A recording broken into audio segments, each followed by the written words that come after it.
people truly only care about certain issues when it's cool to care about them, whatever the flavor of the week is, and that flavor this week is ICE and immigration. Of course, this is true for both sides of the political spectrum. There are certain topics that come to light that everybody wants to talk about. The issue I have is this sort of performative empathy that happens from people on the left. We see it on social media where all of a sudden everyone feels the need to repost these infographics and these quotes and photos to show other people that, yes, I'm on your side. I also care about this, when most people have no idea what they're talking about. And if you disagree with me and you think this is a real issue that people care about, and it's not selective outrage, and what Trump is doing is absolutely terrible, please explain to me why during each year of the Biden administration, he arrested over 100,000 illegal immigrants with ICE.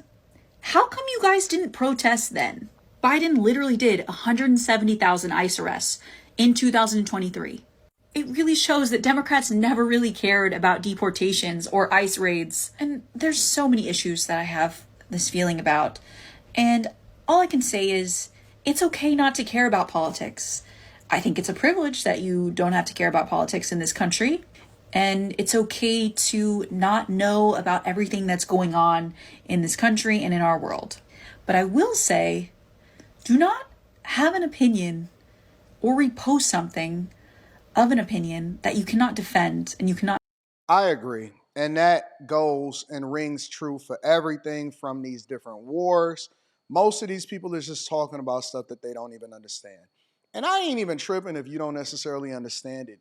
But to take a strong stance on something without, at the very least, deep diving into it beyond whatever the talking points is that's being handed to you by Democrats or liberals, or even worse, people that are paying all of these protesters to go out there because they have an agenda, and it's also an agenda to distract you or to keep them in power.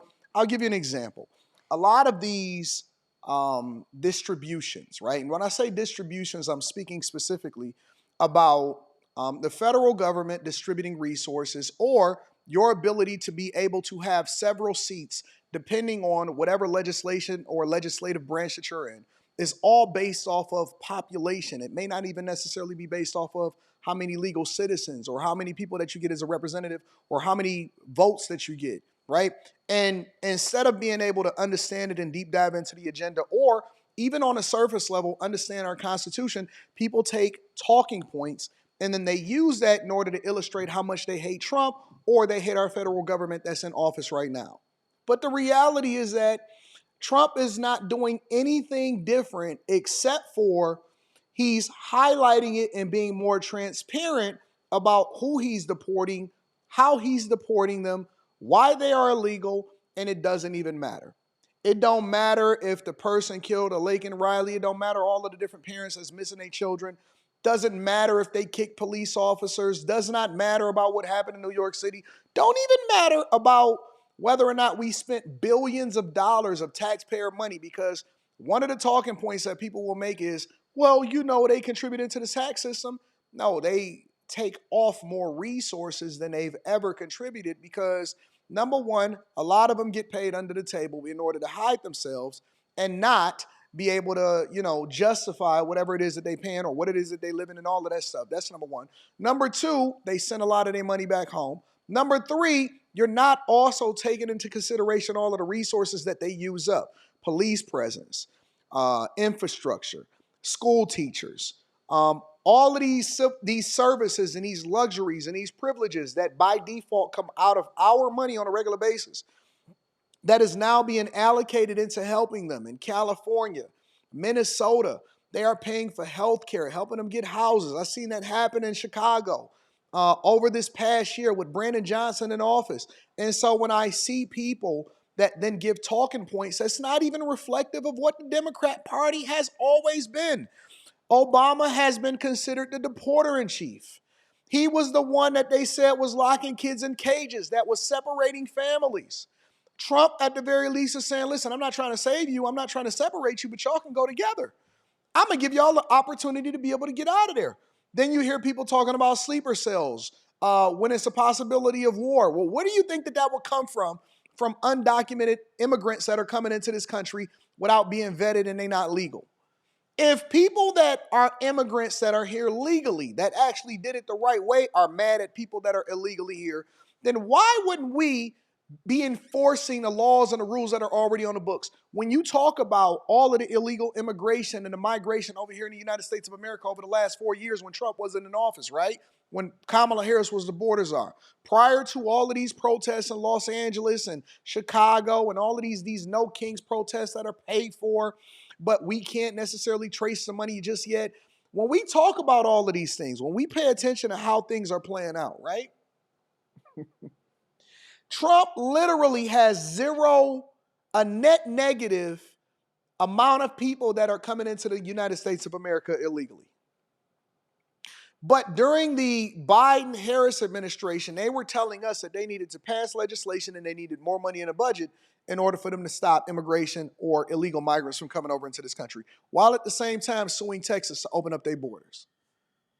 And people are just oblivious. They don't know. They confused. They don't, you know what I'm saying, pay attention to what's going on in the news. And the same thing when it comes to Iran and Ukraine and all of this stuff.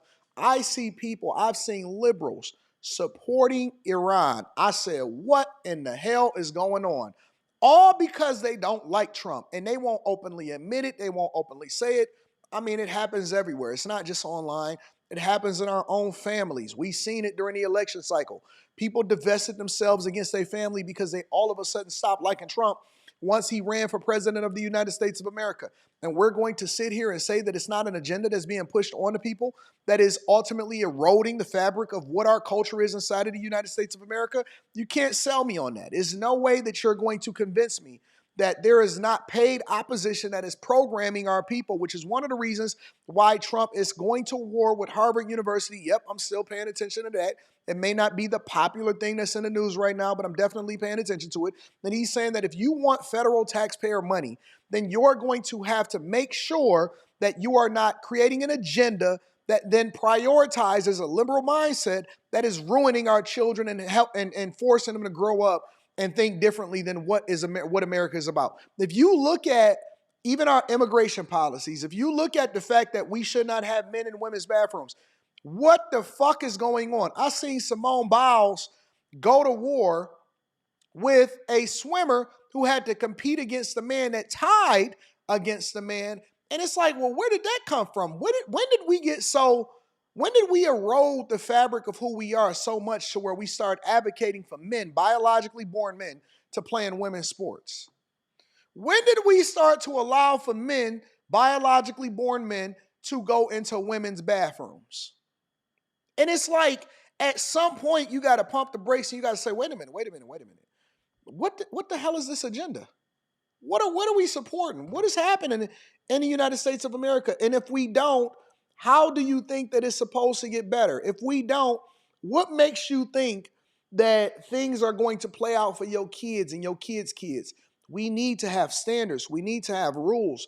And I can't stand these celebrities and these people that are living with white people that'll still sell you on the fact that they oppressed because of the system, because of billionaires and millionaires. And you see politicians like Bernie Sanders and these people that have gotten rich and has never had a regular job or created a business in their life, but they live in these huge houses and they're millionaires, and yet they're telling you to go and protest against millionaires. Now they changed it. They changed it. You don't have to protest against millionaires. You got to protest against billionaires because they millionaires now.